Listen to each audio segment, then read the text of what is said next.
मेरा नाम मुश्तबा हसन अस्करी है। मैं हेल्पिंग हैंड फाउंडेशन जो एक एनजीओ है सिटी बेस्ड, उसका मैं प्रेसिडेंट हूँ और फाउंडर ट्रस्टी हूँ। हमारा जो ऑर्गेनाइजेशन है आज लास्ट 10 साल से हैदराबाद में काम कर रहा है। हम लोग खुसूसी मेडिकल और हेल्थ में काम करते हैं, सोशल मेडिकल रिलीफ जिसे बोलते हैं। हम लोग इस लास्ट 10 साल में तकरीबन 2 से 3 लाख लोग की मदद किए हैं हैदराबाद में on the medical relief side, जिसमें इमरजेंसी मेडिकल रिलीफ होता है, सर्जरीज होते हैं, एक्सीडेंट ट्रॉमा केसेस होते हैं। ये सारे प्रॉब्लम्स का हम मेडिकल रिलीफ प्रोवाइड करते हैं। साथ ही साथ हम जो इकोनॉमिकली वीकर सेक्शंस के जो लोग होते हैं उनको सपोर्ट करते हैं गवर्नमेंट हॉस्पिटल्स में, सारे टेरिशरी हॉस्पिटल्स तेलंगाना स्टेट में, खुसूसन Osmania general hospital, Gandhi hospital, MNJ cancer hospital, Niloufer वगैरह वगैरह। इस सब हॉस्पिटल्स में हमारे वॉलंटियर्स होते हैं और हमारी हेल्प डेस्क है, और हम डे टू डे बेसिस पर इस हॉस्पिटल्स में हम लोगों की मदद करते हैं, गरीब लोगों की मदद करते हैं। इसके अलावा हम लोग जो मेडिकल और हेल्थ में जो इश्यूज़ है, मिसाल के तौर पर जो नीलोफर में जो हाल में जो बड़ा हादसा हुआ जिसमें 5 ख़वातीन की मौत हुई, उस तरीके के जो इश्यूज़ होते हैं HIV TB में और उसके बाद स्वाइन फ्लू में, टाइम टू टाइम हम इसके हुकूमत के हम लोग हमारा रिप्रेजेंटेशन देते हैं। पॉलिसीज़ में क्या गैप्स है, क्या प्रॉब्लम्स हो रहे हैं, उसको हम हाईलाइट करने की कोशिश करते हैं और पब्लिक में ये बात सर्वेलेंस कर ये बात हम लोग पहुंचाने की कोशिश में लगे हुए हैं। सर, नीलोफर में आप जैसा देखा है पेपर्स में 5 यंग औरतें जो 22 ईयर्स के थे, उनकी अचानक डेथ हो गई आफ्टर C-सेक्शन सर्जरीज। तो ये तो अपने को पता ही चलेगा इसलिए कि एक स्पेशल कमेटी बनाई गई है हॉस्पिटल के तहत और collector of Hyderabad is investigating the case. But हमने हमारे तरफ से एक पिटिशन कल कलेक्टर ऑफ हैदराबाद को कल दिया साहब। हम लोग ये बताए कि बेसिकली हॉस्पिटल में जो हुआ नीलोफर में वो तो बहुत ही खौफनाक है। It's a case of medical negligence where 5 people lost their lives, young women lost their lives. इसकी कड़ी से कड़ी तहकीकात की जाए और the facts have to be brought in to the public very openly. But what is important is that ये तमाम चीज़ें करे बाद से भी it's like treating the symptoms not the disease. इसलिए कि नीलोफर जो दवाखाना है 70 साल पुराना दवाखाना है, उसकी वही कैपेसिटी है, उसका वही इंफ्रास्ट्रक्चर है, वहाँ डॉक्टर्स की कमी है, वहाँ वर्कलोड ज़्यादा है, पब्लिक का वहाँ आना बढ़ गया है वहाँ, तो उसको केटर करने के लिए सफिशिएंट फैसिलिटीज़ नहीं है वहाँ। तो ऐसे हादसे होते रहेंगे वहाँ ब्लड बैंक में होल ब्लड मिलता है, वहाँ ब्लड बैंक में जो ब्लड सेपरेशन होता है, ब्लड कंपोनेंट्स होते हैं जैसे कि फ्रेश फ्रोजन प्लाज्मा होता है, प्लेटलेट्स होते, वो blood products way not available in the hospital when it was required in the emergency in this 5 cases. ये सारे लोग को जाकर बाहर से ब्लड लाना पड़ा इमरजेंसी में, तो they lost time, they lost the crucial time. और सो ये सारे प्रॉब्लम्स है। तो unless the government takes step, doctors को ब्लेम करना आसान है, डॉक्टर्स तो गलती किए हैं, मगर हुकूमत की तरफ से इनिशिएटिव होना चाहिए, हुकूमत की तरफ से सीरियसनेस की ज़रूरत है, इन्वेस्टमेंट्स की ज़रूरत है, और हॉस्पिटल्स की जो फैसिलिटीज़ है वो आर सब standard. Unless the government comes and ramps up the facilities in the hospital, these episodes will continue to happen. So उसी सिलसिले में हमने कलेक्टर को एक पिटिशन दिया है। वो पिटिशन में हमने बताया कि even the private nursing home should be covered, because maternal mortality जो है सिर्फ गवर्नमेंट में नहीं होती है, काफ़ी हद तक प्राइवेट में भी होती है। और प्राइवेट में फ़िलहाल there is no process to capture the data. अगर प्राइवेट में मैटरनल मोर्टेलिटी या मैटरनल डेथ हुई तो वो नोटिफाई नहीं करते, वो पता ही नहीं चलता। और हमारे पास इतने सारे केस आते हैं जहाँ प्राइवेट में सर्जरी के बाद, C-सेक्शन के बाद कॉम्प्लिकेशंस होते हैं and those patients land up in private corporate hospitals. तो 10 लाख, 12 लाख, 15 लाख खर्चते हैं, जान भी जाती, माल भी जाता। So their problems are huge. काफ़ी बड़े प्रॉब्लम्स हैं। तो हमने कल कलेक्टर को लेटर में यही लिखा है कि apart from government hospitals, even private hospitals have to be brought under the purview. एक पॉलिसी, एक फ्रेमवर्क बनाना चाहिए जिसमें सी सेक्शन सर्जरीज़ के एक प्रोटोकॉल कायम किया जाए, जिसके तहत operations, preparedness of hospitals to tackle complications after surgeries, after metal surgeries, इस तमाम चीज़ों को इसका जायज़ा लिया जाए और इसमें ये इन्वेस्टिगेशन में इंक्लूड किया जाए। तो we have given a representation. And the other important thing ये है साहब कि ये जो यंग औरतों का जिसका हादसे में जो शिकार हुए, उनके जो बच्चे, इन्फेंट्स जो आज है, काफ़ी वो लोग इकोनॉमिकली बैकवर्ड फैमिली से है।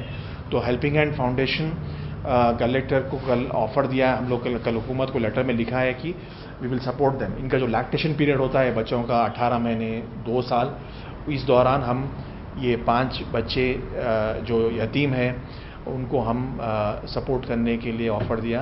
And we are reaching out to them and इंशाल्लाह we will plan to support them for a period of next 18 months to 2 years sir. हाँ सर, वो भी हम वो पॉइंट हाईलाइट किया कि इसमें खाली हॉस्पिटल का इंफ्रास्ट्रक्चर बोलकर नहीं है, डॉक्टर्स की कमी है, नर्सेस की कमी है, बेड्स की कमी है, ऑपरेशन थिएटर्स की कमी है, हर चीज़ की कमी है। एक तरफ लोग ज़्यादा आ रहे हैं, ओवरलोड है, क्राउडेड हॉस्पिटल्स है, हाइजीन नहीं है और इस सारे चीज़ों की कमी है। तो इसका अगर आप देखें तो ऐसे हादसे होते रहेंगे। अगर आप इसको एड्रेस नहीं करें ये इशू को, तो ये ऐसे हादसे होते रहेंगे। तो government has to take responsibility. Health is very important. WHO ने बोला कि health is a human right. Last year declaration में WHO ने बोला कि it's a human right. So this is a human right violation. So government should be sensitive to it, recognize it, and plan investments in such a way that the government public health system is improved. Sir देखिए, ऐसा है, पहली चीज़ तो ये है कि अगर आप वर्ल्ड वाइड देखें, ग्लोबली देखें, जो सारे डेवलप्ड कंट्रीज़ है, इसमें health is owned by the state, public health is owned by the government. India में पूरा उल्टा मामला है। यहाँ प्राइवेट सेक्टर डोमिनेंस है, public sector health is absolutely in a bad shape. तो ये सिनारियो चेंज होना बहुत ज़रूरी है sir. Health has to shift from private to public, like how it works in everywhere in the world.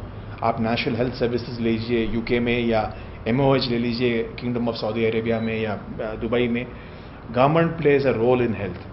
The same thing needs to happen in India. हमारे ऐसे जो इदारे, NGOs है, हमारे लिमिटेशंस है, हमारे पास उतने रिसोर्सेज, मैन पावर और उतनी क़ुव्वत नहीं है कि to address the solution.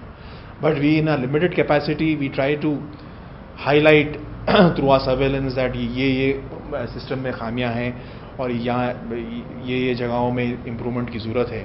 But end of the day government has to step up investments in public health care, from primary health care, secondary health care and tertiary health care. ये तीनों जगह पे बहुत सख्त ज़रूरत है गवर्नमेंट को involve होने की और इन्वेस्टमेंट्स करने की और फैसिलिटीज़ को इम्प्रूव करने की। सब जैसा मैं बोला कि एक कॉम्बिनेशन, देखिए डॉक्टर्स की शॉर्टेज है।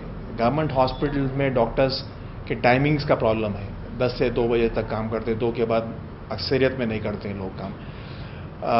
उनको बराबर इंफ्रास्ट्रक्चर नहीं है, बराबर फैसिलिटीज़ नहीं है।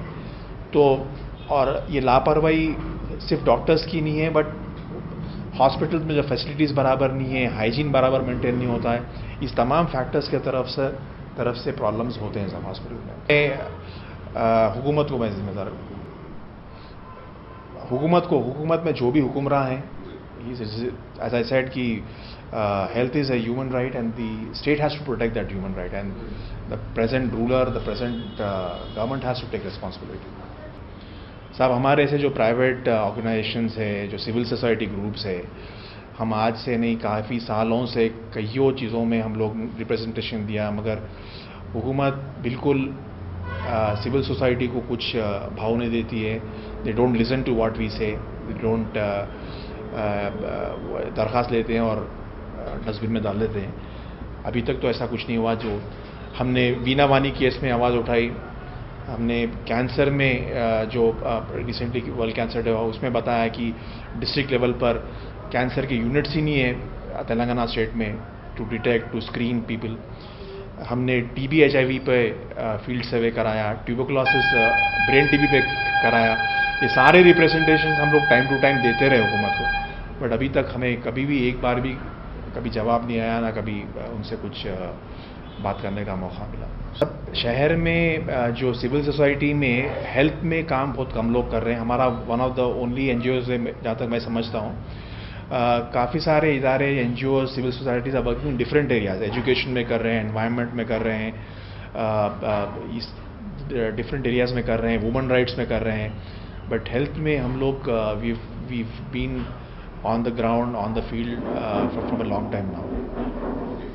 सब PPP मॉडल बहुत इफेक्टिव होता है हेल्थ केयर में। इसका मैं आपके सामने एक मिसाल भी रखता हूँ। उस्मानिया जनरल हॉस्पिटल में हम काफ़ी सारे पब्लिक प्राइवेट पार्टनरशिप में प्रोग्राम्स रन कर रहे हैं successfully from last couple of years. मिसाल के तौर पे ऑर्थोपेडिक्स डिपार्टमेंट में हिप और नी रिप्लेसमेंट्स हमारा इदारा helping hand foundation orthopaedic team of Osmania के साथ आज के दिन हम तकरीबन 100 के ऊपर इम्प्लांट्स रिप्लेसमेंट्स कर रहे हैं और it's a very successful programme. So there is a great scope, public-private partnership, private hospitals, civil society, government, all coming together. आपको मैं एक मिसाल देता हूँ, जैसा कि आपने जब आपके सामने बात कर रहा हूँ, मेरे वॉलंटियर्स अब पेटला बुर्ज गवर्नमेंट हॉस्पिटल में मौजूद है। हमने सुपरिटेंडेंट को एक पिटीशन दिया है। हम ये बोले कि नीलोफर में जो आज ऑपरेशन थिएटर्स बंद पड़े हुए हैं, इनपेशेंट वार्ड्स बंद पड़े हुए हैं, वहाँ की सारी पब्लिक गवर्नमेंट मैटरनिटी पेटला बुर्ज और सुल्तान बाजार में डाइवर्ट की जा रही है। We have made an offer that उनको कुछ भी सर्विस होना है, गायनेकोलॉजिस्ट, ऑब्स्टेट्रिशियंस, उनको सर्जिकल किट्स, कोई भी इनको ये जो ओवरलोड होगा सडनली दूसरे गवर्नमेंट हॉस्पिटल्स में ये हादसे के बाद, we have offered, we have contacted gynaecologist who are willing to offer their services in the hospital. So private public partnership is very, very crucial in the health delivery, sir.